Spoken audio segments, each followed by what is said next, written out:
Chapter 13. Green Monster. Rusty wakes up, stretching his arms as he yawns. The teenage boy's toned muscles overflow from his tight-fitting t-shirt. He looks over at his clock, seeing that it's 8 a.m. Rusty changes out of his t-shirt and into a black sleeveless muscle shirt and a pair of worn blue jeans. After sliding into some old tennis shoes, he goes downstairs to brush his teeth. Rusty yawns again, looking in the mirror before turning on the cold water and cupping it into his hands. The boy splashes cold water onto his face, trying to wake himself up both mentally and physically. At the same time, at his own house, Jake wakes up after rolling over, falling off his bed. As he lands, he jerks his head up instinctively, banging it on his nightstand. "Damn it!" shouts Jake, rubbing his head. Jake stumbles to the bathroom, but finds it is already occupied. It's been over a week since his father went missing, and no further visits from any police officers. Jake's mother seems distant now, spending hours alone at a time. Silence pervades the Stewart home. "Damn it," mumbles Jake, walking out the back door. Jake urinates on the lawn and turns around to go back inside, but finds it locked back behind him. "Damn it!" Rusty goes outside and stretches out, preparing for a morning jog. Jake walks around his house to the front door, where he spots Rusty down the street touching his toes. Is he going running? It's still early. Doesn't he get tired? Jake wonders. As Jake walks, he isn't paying attention in front of him and feels something cold and squishy beneath his feet. Oh, damn it! Rusty begins jogging, passing his cousin as he sits on his front porch scraping the dog feces off the bottom of his foot with a stick. Across the street, a small white dog watches Jake and merely wags its tail in satisfaction, its presence having been made known. "One of those mornings?" asks Rusty, passing by. "Bastard!" Jake thinks in anger. Jake climbs inside his house through a window, which they usually leave unlocked, and puts on a pair of tennis shoes. He dashes back outside quickly, clearing the porch with one leap. "Where you headed?" asks Jake, catching up with him. "Just up to the school and back. It's only like a mile," Rusty replies casually. "Only? That's like 100 trips to the bathroom and back." "What are you doing out here this early?" Jake wonders. "So you do this every morning?" asks Jake. "And after lunch. Then again before bed most nights." "Are you insane?" "I enjoy exercising. It makes me feel good." "You know what makes me feel good?" "What?" "Anything but this." "If you can't keep up, you don't have to. It's no big deal. I'm used to jogging solo." "Oh, it's no problem at all," Jake says, feigning bravado. The two continue on down the street. "What are you doing, you moron?" "There's a Super Nintendo with Mortal Kombat 2 in my room that misses me." "Why am I doing this?" Jake asks himself. Rusty pulls ahead of Jake a few seconds. "Oh, hell no," Jake thinks, sprinting to catch up with him. A thin form appears ahead of the boy, standing in his own yard. "What are you doing up so early?" "It's summer now," Chris shouts. "Don't ask, man. I don't know for sure myself," Jake sighs, battling against his own pride. "You want to stop by? I rented Maximum Carnage." Jake pauses. In his mind it seems much longer, yet in reality he merely slows his pace. The thought of being inside in the air conditioning with an ice-cold Coke and reclining back playing the Super Nintendo haunts him. The nagging sound of Rusty's tennis shoes pulling further ahead of him into a fainter tapping draws Jake's focus. He cannot allow Rusty to show him up. He failed to prove himself at the tournament. Without defeating Brian Shen, the one who beat Rusty, he'll never know for sure if he had been unlucky enough to draw him first round, that he instead would have been the first round loser. Now an opportunity to keep pace with Rusty keeps the hope alive that he wasn't just lucky, but that he earned his victories. Chris's image begins to shrink, Jake realizing that he's already declined the offer, passing the temptation of air conditioning, like a man in the desert shrugging off a canteen. "Damn you, Pride." "Feet, stop!" Jake continues running, catching up to Rusty. "Well, maybe later if I'm not face down in a ditch. Adios," Jake shouts back with a one-handed wave. "I'll ride by later on," Chris responds. The boys head up to the school, Rusty maintaining a constant quick pace, while Jake falls behind occasionally and is forced to catch up with quick bursts of increased effort. They reach the school, and Jake falls to his rear, out of breath and panting heavily. That was fun, coughs Jake, his voice thick with sarcasm. You gonna finish the workout here with me or head back? Rusty asks, still standing and somehow not even slightly winded. You aren't done yet? I haven't even started, really. I was just getting up here. The run wasn't the workout? I just come up here to work out on the playground equipment. Most kids play on the equipment. You work out on it? I'm not a kid. I'll be in high school this year, too. Fair enough, Jake shrugs, conceding the point that his cousin isn't as young as he often sees him. Rusty begins to bend his knees and stretch out. You stretch out after you run? You're supposed to stretch out before and after you work out, Rusty says, touching his toes. It helps your muscles expand so they grow stronger the next time. Man, you're like a 30-year-old fitness instructor trapped in a 14-year-old's body. Jake looks up at his cousin and stares in awe at the boy's immense energy. It's even stronger than I've ever seen it. It must be at its peak with his adrenaline. No, wait, that can't be it. He isn't even out of breath. Could he have really gotten that much stronger that his aura is that bright at rest? The brilliant blue light rising off Rusty's body is nearly blinding, flowing off him like moisture high above the boy. The light is brightest closer to Rusty, thinning out into a fuzzy glow, closer to its furthest reaches before fading completely.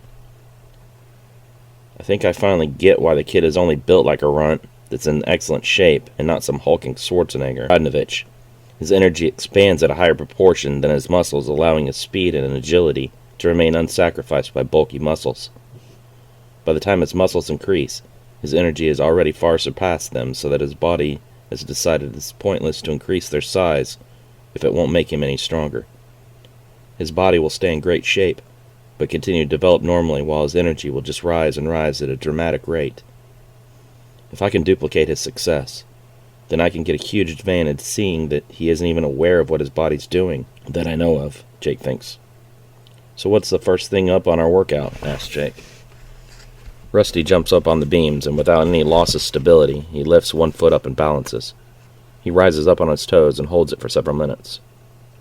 Okay, maybe I won't be able to do this after all, Jake thinks, briefly, before pushing the thought aside. No, I can't give up. I have to do everything he does. Rusty leaps off the beams and onto the monkey bars, flipping himself on top of them and walking across the top, stepping on the bars 1 foot at a time. He maintains excellent balance on the narrow pieces of metal. Now he's just showing off, Jake grumbles, knowing that he cannot hope to imitate his cousin in this game of follow the leader. Jake steps onto the balance beams, wobbling slightly. After he gains his center, he stands on one leg for a few minutes, until he feels a burning sensation in his calf muscle. He tries to balance on his toes, but falls forward on his face. You okay? Asks Rusty, leaping off the bars into a front flip and running over to Jake. Yeah, I'm fine, Jake replies as he stands up, pulling the wood chips that line the playground off his face. You don't have to go through this. It's taken me a long time to get this routine down, Rusty says, extending an arm to help him up. I got this, Jake snaps, swatting Rusty's hand away and standing up on his own. Jake jumps onto the monkey bars and pulls himself up. He takes 2 steps and slips, busting his face on the 5th bar and falling off the side of the equipment. He holds his forehead, blood running down his face. Slow down, man. This stuff you can't just jump into. Don't tell me what I can or can't do, shouts Jake, shoving Rusty away from him. Red waves ripple off Jake's body as he shoves his cousin away. Rusty backs up, barely able to see the energy for the first time. I can see it, but it feels so strange. Jake walks off to do his own thing. Rusty stares, feeling a terrible uneasiness. Rockland, Indiana, Schaefer's martial arts dojo. Several teenagers practice their martial art forms in a large open building. Elian stands in front of them, directing their drills. Low, middle, high. Hajime. Oos, shout the students, obeying. Danny approaches Elian. Her hair is drenched with sweat and hangs down into her eyes in thin black strings. Sensei, I felt something strange earlier. That energy flicker south of town? Yes, but I was able to see into it further before it vanished. It was actually 2 separate powers, one considerably stronger than the other, but the weaker powers seem much darker. Darker? I didn't sense that. It wasn't complete, like it was just beginning to slide into darkness. It did seem to have the potential we're looking for, and I think it's worth investigating. 3 others who participated in the tournament came from Absinthe. That's where I sensed the energy. Elian pauses, considering his student's words. He too sensed the energy coming from that direction, and their scrying spell was clear that the chosen vessel for Yamura was to be found at the martial arts tournament. If none of the 3 participants from Absinthe turn out to be who we're looking for, you will be my next candidate, Elian says. Yes, Sensei, Danny replies with a nod. She is filled with terror, remembering the horrible deaths of both Brian Chen and Terrence Baker. At the Absinthe Elementary School playground, Jake and Rusty do sets of intense push-ups on the basketball courts. You're keeping up really well. I'm sorry I doubted you, says Rusty. I'm going to regret this tomorrow, when my arms and legs feel like jelly. But even further along the line, I'd regret not doing this, thinks Jake. Jake stands up, sweat rolling down his face and arms. Rusty rubs his shoulders around in their sockets, loosening them up. What now? asks Jake. I'm done for now. I'm going to go back home and get something to eat. Jake nods as Rusty begins to jog back home. Jake slowly walks the back roads home, thinking deeply. I've seen as far as Rusty takes his training. It's possible to push past him. He doesn't reach his breaking point when he exercises. But it doesn't even seem like he was tired at all. Heads up! A girl's voice cuts through the air, but is unable to pierce Jake's concentration. He may be hiding the bulk of his strength subconsciously, though. There's no telling how much natural talent he has. I still don't understand how he was born so strong, with no idea of how to control or maintain that power. I said heads up! A baseball nails Jake in the back of the head. Damn it! Screams Jake, grabbing his head. His vision becomes hazy, and he finds it difficult to maintain focus. Are you okay? I shouted at you, but you were off in your own little world, says a girl, running up to him carrying a baseball bat. Jake stares at her for several seconds as she runs up to him, her brown ponytail swinging side to side. Ouch, that looks really bad, says the girl, moving Jake's hand out of the way. Are you okay? Seriously, that looks really painful and you haven't said a word. Oh, crap. I must have killed him and he just hasn't fallen over yet. Hi, whispers Jake. Do you need to sit down for a few minutes? I bet I can get some bandages from my mom. Okay, says Jake, sitting down in the middle of the road. She's beautiful. Really beautiful, Jake thinks. The girl returns with her mom. Are you okay, kid? Amy said she hit you with a baseball, says the girl's mom. It was an accident, says Amy cross. Amy. That sounds nice, thinks Jake, passing out. Jake opens his eyes, staring up at a strange and unfamiliar ceiling. He looks around, seeing that he's on a couch. Jake rubs his head, feeling it bandaged up. Where the hell am I? What happened? Hey, you're awake, says Amy. Where am I? On my couch. You passed out. The baseball? I'm sorry about that. It got away from me. What's your name? I'm Jake. I live down the street. How come I've never seen you before? We just moved in a few weeks ago. I haven't gotten much of a chance to explore the town yet with the unpacking and all. Where'd you move from? Terre Haute. Well, pleased to meet you, Amy from Terre Haute, says Jake, shaking her hand. Sorry I had to hit you in the head with a baseball to meet. No problem. I should have been paying more attention. What were you thinking so deeply about that you couldn't hear me shouting? I was just spacing out. Well, I've got some stuff to do around here, but maybe we could hang out later? I'd like to know a little more about you in this town. Sure. I'll come back by after a while. Jake leaves, Amy waving goodbye from behind. He feels good for the first time in over a week, feeling as if things are turning around for him finally. Jake shows up at Amy's house later in the day to try and get to know the new girl in town even better. It is his hope that he can endear himself better and more personally over the summer and make sure that her attention is not the result of pity after having hit him on the head with a baseball. Stepping onto the porch, a fit and tanned man in a stained t-shirt and baseball cap answers the door. He eyes Jake, as if the boy were an IRS agent on his doorstep. Yeah? Tim Cross asks, staring at Jake with dagger eyes. Is Amy home? Jake replies sheepishly. He feels awkward talking to whom he suspects is Amy's father. We haven't even been in town a month and the boys are already coming by? What the hell? Tim says with frustration. She ain't a dog in heat, boy. Go home. Amy pushes past her father. Leave him alone, Dad. We're just going to go up to the playground. Tim frowns. Why does a teenager want to go to a kid's playground? Is that where they go to make out around here? He sounds angry, and Jake is unsure how to respond, if at all. Dad! Amy shouts, embarrassed. Stop that! It's nothing like that. She pulls Jake away and begins to walk at a brisk pace. Come on. As they walk, Amy tries to smooth things over when she notices how tense Jake has become. Sorry about that. My dad's a little too overprotective. I don't think he likes me. Don't take it personally. He doesn't like anyone with a penis. If he had a gun, he'd have shot me. No, he has a 12 gauge. He was surprisingly restrained. Amy smiles. I'm kidding. He won't shoot you. I have an older sister who got into a lot of trouble when she was my age. My dad just doesn't want me to end up dropping out of school like her. I guess that's understandable. It hurt my parents a lot when she got pregnant and ran off with some boy. They don't realize that I'm not my sister. I'm not obsessed with finding a boyfriend and being loved, you know. Sure, Jake replies. He doesn't share her view exactly. He does wish he had a girlfriend, but agrees that it isn't something that he should be obsessed about. They reach the school and sit on the swings, talking and trying to learn more about each other. Why did you move here? Jake asks. Dad got a job offer in Rockland, so we moved. You always live here? Born and raised. It's a pretty boring place most of the time. You're the first person I know that's moved into town for years. So if it's that boring, what do you do for fun around here? Hang out with friends. We usually come up here and play basketball or street hockey.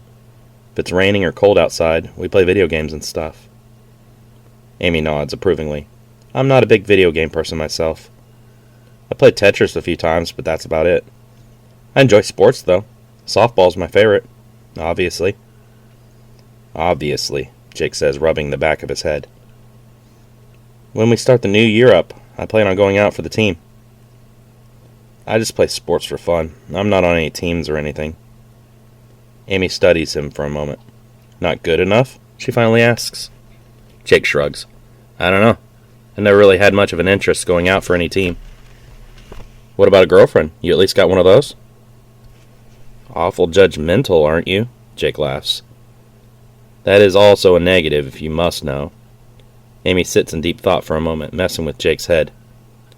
Yeah, there must be something wrong with you. I don't know if we can be friends. Whatever you have might rub off on me and infect me. Well, that's a little unfair, Jake laughs.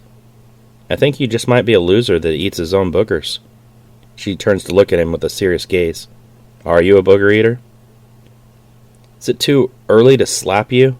Jake asks, having never met a girl quite like this. She is as outspoken and independent as any guy he's ever known.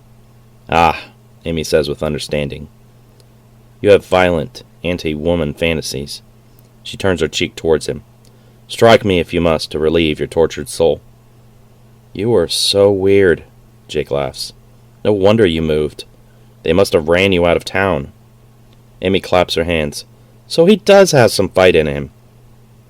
What kinds of movies do you watch? I don't stay inside a whole lot, but I guess I like comedies. Some action movies are okay as long as they aren't too sci-fi and out there. Jake nods. I like most movies except drama and chick flicks. We can agree on that one, Amy laughs. I hate sappy romance movies. Especially those ones where two star-crossed lovers meet and it's love at first sight. She pretends to swoon, putting a hand to her forehead and falling backwards dramatically.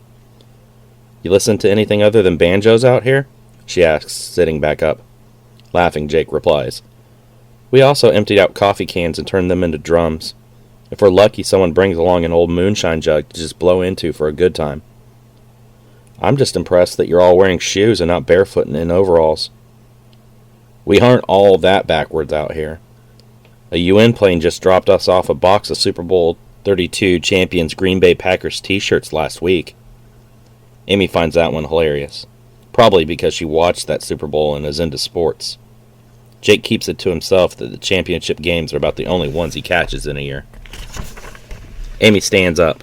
Well, I better be going back home before my dad thinks you're up here molesting me and he decides to either shoot you or make you marry me. Either way. See you tomorrow, maybe? Sure, Jake replies, not sure how to respond to some of her comments. I can show you around town more if you like. Sounds fun. See you later, Jake. Schaefer's Dojo, Rockland, Indiana. The soul you found that's supposed to be aligned with that of Yamura seems to be pulling away from the darkness. We must ensure that this does not happen, otherwise you will have to wear the amulet after all. Elian growls, punching the nearest wall. Why is giving this Yamura a human form such a passion of yours, Sensei? Danny asks. Yamura is one of the beings that once walked this world, bringing with them terror and chaos. To be at the side of the strongest creature alive, as it ravages and takes the world as its own. That is what I desire. My family line has long been tied to the Ancient Ones. Our blood maintains the seal on their entrapment. To bring one of the Ancients back means to be at the right hand of a god. And to end the voice tormenting my every waking moment, he thinks. Do you really think that this monster will be grateful for you bringing it back? Or just see you as a power-hungry fool and kill you for fun? I don't care what you have to do. Get to this person and make sure they choose the darkness. Make sure that it eats them, devours their very essence, until that is all that is left. Only then will they be ripe for Yamura's return. In an ancient-looking golden box placed on an altar in the corner of the room, the amulet is contained. Within that amulet, forged by powerful magicians to imprison his spirit, is Yamura, the Sakari general. Yamura is able to hear the prayers of his followers, their conversations and their plans. Inside of this prison, he listens, and he knows that his return to the physical world is nearing. For hundreds of years, he has learned dozens of languages and listened to countless ambitions become consumed by themselves and fail. A sense of freedom begins to now come, a sense that this time things will be different. This vessel that his acolytes pursue will be his escape. This vessel will be his key to regaining his pride and his rightful place atop the world. Jake meets up with Chris, Gavin, and Kaylee. He learns that no one is home at his cousin's house after going to meet up with Rusty for a morning workout, and finding from his grandmother next door that his aunt took the two youngest into Rockland for dental appointments. I invited the new girl to tag along with us if you guys don't mind, Jake tells his friends. New girl? Gavin says, surprised. I didn't know there was a new girl in town. Finally, Kaylee says with relief. It's about time this town had another girl my age for me to talk to. No, she's 87. I asked her to teach us how to play bridge today. Tomorrow I got us pre-booked at the Bob Evans for breakfast, Jake says. Kaylee rolls her eyes in response. Is she cute? Gavin asks.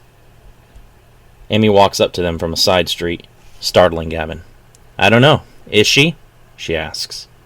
I heard she was hideous with snakes in her hair and that her breath melts paint. Jake looks over at Kaylee for help. There's no correct way to answer that question, is there? Amy laughs, introducing herself to the others. I'm Amy Cross. I just moved into town. Chris Lyons. Gavin Martin. He checks Amy out a little too obviously, but she doesn't say anything and she's used to it. Teenage boys usually have a one-track mind. She tries not to hold it against them. Kaylee Martin. She seems the most excited. I am so glad to have another girl in town. Sometimes I really get tired of the boys. Amy does her best to size the group up quickly. Don't get too excited. I'm not all that girly. Trust me, it will still be an improvement to the dynamic around here, Kaylee says, still smiling. So what's the plan today? Anything cool to show me in this town, other than corn? Seriously, what's up with all the cornfields around here? We have cows, too, Chris laughs. Amy nods, conceding the point. If we could combine the cows and the corn, we would have one hell of a fun time, she says sarcastically. I figured we'd go to the old stripper pit south of town. It makes for a pretty decent swimming hole, Jake says. Stripper pit? Amy whispers, uneasy. That name screams rape to me. Nah, it's totally legit. They're leftover holes excavated through strip mining. There's even a vine to swing on over there. That sounds pretty cool. Let me go home and get my bathing suit, Amy says. And you? Jake asks, turning to Kaylee. No, I'm good, she replies, lifting her shirt to reveal a pink bikini top. I usually wear mine in the summer instead of a bra, just in case. I didn't see that very well. Could you show me again? Jake laughs. Oh, so now you start treating me like a girl, Kaylee laughs. A few minutes later, Amy returns wearing a red bikini top and shorts. She isn't very busty, but her body is lean and athletic. When they reach the swimming hole, Kaylee strips down to her two-piece, and the contrast between the girls is very apparent. Kaylee's form is curvy and soft-looking, while Amy's is hard and toned. Amy keeps her shorts on, while Kaylee is more comfortable in her own skin around the guys that she's known for years. The water is dark, and it is impossible to see the bottom. Luckily, in Indiana, the only things one has to worry about while swimming are turtles, moccasin snakes, and tree limbs. They have been swimming at the old pit for a long time and know that it's clear of any underwater limbs hiding below the surface. Hazards of that sort are dangerous because they can snag your foot and lead to drowning if you aren't careful. Using a sturdy vine, the teens take turns jumping into the pond. Jake shows off, hanging onto the vine with his feet and dangling upside down. When he lets go, Jake flips in a somersault and makes a large splash. Amy claps, impressed. She really didn't think Jake had any athleticism after talking to him the other day at the school. Nice flip. Your turn, Jake says, climbing out of the water and handing her the vine. The girl takes the challenge, getting massive air before releasing into a dive. Chris sticks to doing cannonballs, and Gavin fumbles with the vine, nearly falling off of it before ever reaching the water. Kaylee screams, barely holding on and making a huge splash. Everyone laughs. It's not a bad place, guys, Amy says, genuinely having fun. Oh, don't forget to check yourself for leeches, Chris says. Amy's face drains of color. Leeches? Kaylee peers into her own cleavage before reaching between her breasts and removing a slimy black creature and tossing it into the water. Yeah, sometimes they latch on in stagnant water like this. You're just now telling me this? Amy is actually a little freaked out, trying to look down the front of her shorts. It's not a big deal, Jake laughs. Just take a good shower when you get home. I didn't think you were afraid of anything, city girl. We'll still see if you think it's not a big deal when the nasty leech is sucking the blood out of your junk, she says, grossed out.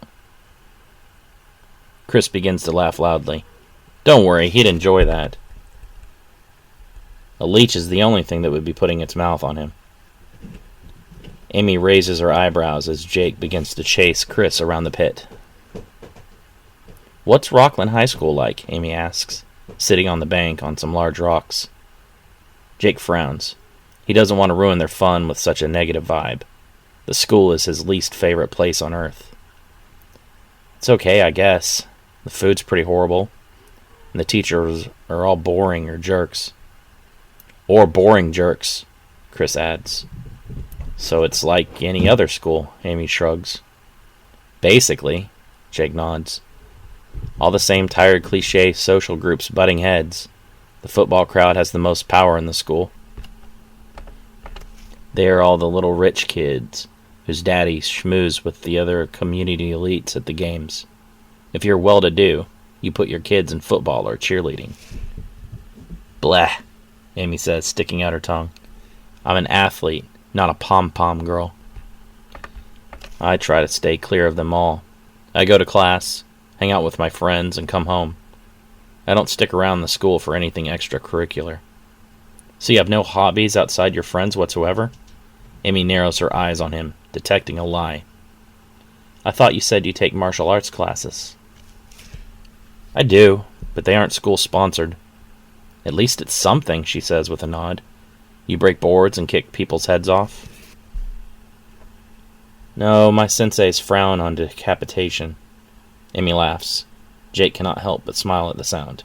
He tries to shake the thoughts from his head. Don't go getting all Twitter-pated. You barely know this girl, and besides, she said it herself.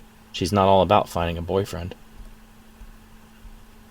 Jake continues to work out with his younger cousin, but also push himself further on his own time for the next several weeks. He visits with his friends and his new friend Amy in the free bits of time that he can find, but soon begins to realize his drive to be better than Rusty has taken up too much of his life. As they rest after another long workout, Jake and Rusty prepare to go back over to Rusty's house and go swimming. You're a psychopath, Jake says, standing over Rusty as the younger teen counts his push-ups out loud. 201. 202. Why do you say that? Rusty asks, sweat pouring off his face. Oh, I don't know. Maybe doing 200 sit-ups followed by 200 push-ups. I'm still going. 204. 205. How can I keep up with this damn training regiment? This kid is going to be so fit that his muscles will be able to deflect bullets, for God's sakes, Jake thinks. Rusty finally breaks at 220 push-ups. I wanted to hit 250 today, but my arms are starting to feel like jello, Rusty says, disappointed. Starting to? My arms hurt just watching you. I stopped like 100 push-ups ago, Jake complains. He doesn't know how he's ever going to keep up with this workhorse of a cousin. Refusing to let Rusty show him up again, Jake pushes himself for the next couple of days, getting closer and closer to his number of reps. After a week, Jake is finally able to do more sit-ups than Rusty, and come within 5 of him in push-ups. They continue with their 5-mile runs, and add dips to their routine. Twice a week, Jake continues to attend his karate classes, and it becomes increasingly more evident that he's leagues above his peers. Even Vashon is now unable to lay a single finger on him while sparring, and even his instructor fears that if he were to challenge Jake, he too might lose. Elian pulls Danny aside from the other students after running their next set of drills. Not only is she his most adept pupil, she is also the only student with a natural talent for magic. Without having to take years to learn the basics, Danny was quickly able to take to Elian's lessons. How is the potential vessel progressing? Elian asks. He has limited his participation in the public rituals since running into someone that could identify him to the police in Scrim Hour. Instead, he has left it up to Danny to monitor Jake Stewart and the other 2 teenagers from Absinthe that participated in the tournament. He is very emotionally unstable. His father's missing, and he has strong feelings of regret losing the martial arts tournament. His confidence is shattered, and his self-worth is lower than ever. That sounds like a slow process. Danny nods. He isn't immersing fully into the darkness. He still has friends and family to support him, and that provides him an anchor. Elian frowns. Then you know what you must do to speed things along. I know, Danny says. I must remove the support system and isolate him. Only by being completely alone will he break and succumb to total despair. I have a spell that will increase the negative emotions within a heart. It cannot create what does not already exist, but it can amplify existing emotions. You want me to use that spell? Danny asks. Will it not be more effective if you perform it? Your aptitude with magic already exceeds my own. I may be your teacher, but don't forget that I dropped out before my own studies were complete. I never became a master. You are far more powerful than you give yourself credit for, Sensei. Elian shrugs. Maybe so. But do not forget that there are those born with a natural affinity for magic. These individuals are rare, and they pick up on the use of spellcraft very easily. I am not one of these users. Magic use for me comes with great difficulty. Always know your weaknesses, as well as your strengths. Yes, master, Danny says, thankful for the extra lesson. Trying to make time for his friends becomes increasingly more difficult. While Chris, Redhawk, Gavin, and Miller spend their summer hiking, fishing, and swimming, Jake's time is occupied with training. Multiple times the teen finds himself pulling out the address given to him by Radnovich and staring at it. We don't see much of you anymore, Chris says as Jake takes a rare afternoon off to go swimming with the others. His mind keeps drifting back to Rusty and his training. Rusty did not take the afternoon off and is in the middle of his second 5-mile run of the day. I'm just trying to meet all of my goals. It isn't easy to stay this disciplined, Jake replies. Did losing the tournament really wound you that badly? Chris asks. You've gone all in on this betterment thing. I don't see how you guys do it, Redhawk admits. I've seen you on your morning runs, and I get tired just looking. I guess you just don't have that je ne sais quoi. Redhawk gives him a puzzled look. Jake shrugs. Joining them after a while, Kaylee seems quiet and distant. Uncharacteristically, she swims with a t-shirt on and keeps covered up. You okay? Jake asks, concerned. Kaylee nods, but is unconvincing. What happened? Jake asks, pushing the issue and suspecting she's keeping something to herself. She and Mitch had sex. Gavin speaks up, anger in his voice. And now he won't even talk to her. Asshole! Kaylee screams at her brother. Tears explode from her eyes. Way to put my private business out there. Kaylee begins to cry harder and quickly removes herself from the area. Jake follows, finding her off alone underneath a tree. Did he hurt you or something? Jake asks, hoping this time she will open up to him. Nothing like that, she cries. Gavin's big stupid mouth. He's just concerned about you. We all are. Let me guess. He already had another girl over since it happened. Kaylee nods, her hurt gaining some anger to it. The same day, the bastard. Ouch. Jake flinches. Leave it to Mitch to be unconcerned with someone's feelings. He's a jerk, we all know it. I thought he liked me, but all he wanted was to have sex. Jake fights the urge to gloat. Telling her I told you so would not be a good thing right now. Moral superiority does not make a friend feel better about a painful event. It'll be all right. You'll find another guy and wonder whatever you saw in Mitch. I'll never get my first time back, though. She begins to cry again. Double ouch. The son of a bitch took her virginity, too? Jake recoils, feeling like he's been slapped across the face. His cousin has really hit a new low, and Jake questions if Mitch cares about anyone other than himself. Comforting his friend as best he can, Jake strokes Kaylee's hair as she continues to cry out her pain. After a while, he's able to convince her to come back to the pond and have some fun with her friends. I know it's hard, but try not to think about it, Jake says. What's done is done. Just don't forget that we're all here for you. As they rest after another long workout, Jake and Rusty prepare to go back over to Rusty's house before meeting up with the others to go swimming at the stripper pit. Amy walks up to them, seeing Rusty for the first time. Hey, Jake. Thought you might be up here. We were just finishing our workout for this morning, Jake pants, trying to catch his breath. Amy's eyes connect with Rusty's. Who's your friend? Asks Amy. This is my cousin Rusty. Rusty, this is Amy. She moved in down the street a couple weeks ago. Pleased to meet you, says Rusty, shaking her hand. My mom was going to cook some hamburgers this afternoon if you two wanted to stop by. Sounds great, says Rusty. A strong jealous urge overtakes Jake, causing his fists to clench and his body to stiffen. Back off, cousin. She's mine. A dark aura begins to rise from Jake, unseen by either of the other teens. The boys go over to Amy's that afternoon and amidst the eating and playing around, an underlying tension begins to grow as both Rusty and Jake vie for Amy's attention. The next day, Jake walks over to Amy's house to see if she wants to join them for some swimming, and is surprised to find that she's already left without him. "Sorry, Jake. She already left with that other boy, Rusty. She told me to tell you to catch up with them later if you come looking for her," Amy's mother says.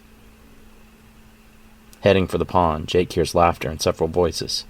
Shocked, he not only finds Amy and Rusty, but also Gavin, Chris, and Red Hawk.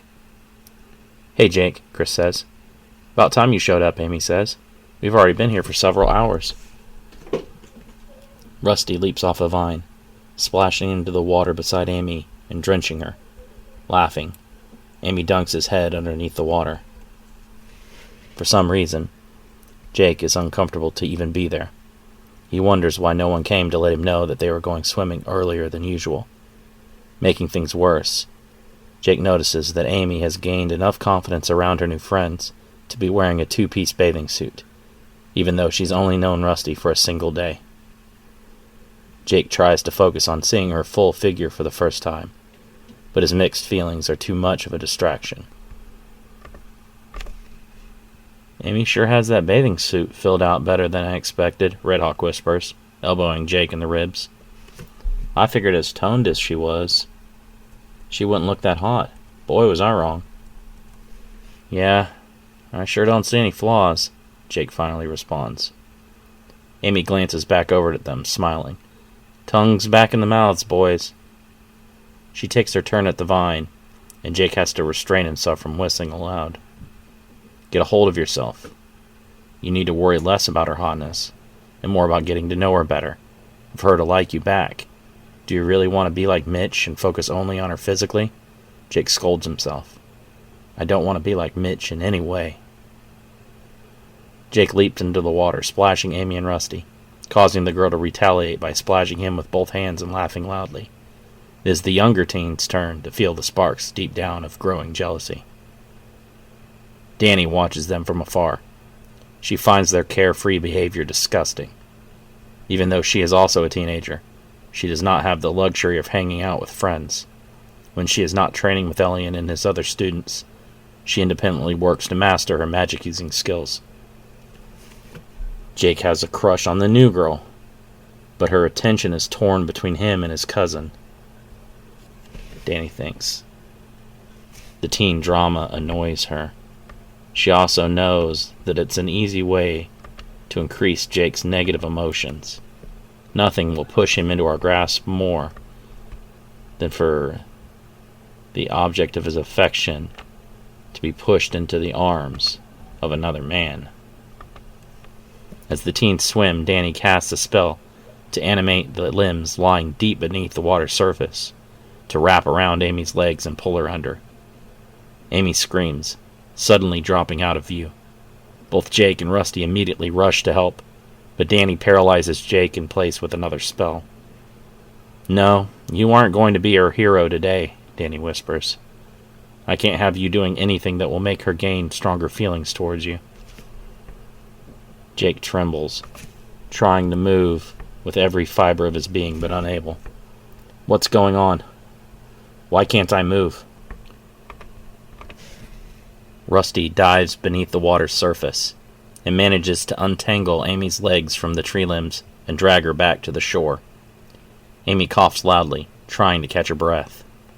She looks at her savior with wide eyes and throws herself into his arms. "You saved my life," she cries. "I was so scared that I was going to die." Danny releases her spell on Jake and grins with satisfaction. "There. That should complicate their situation even more." "Are you all right?" Jake asks, running over. Amy ignores his question, still hugging tightly to Rusty's neck. Jake should be happy that she's unharmed, but he cannot quell the rising anger within. Competing back and forth for Amy's attention, Jake and Rusty spend most of the next week trying to spend as much time with the girl as possible.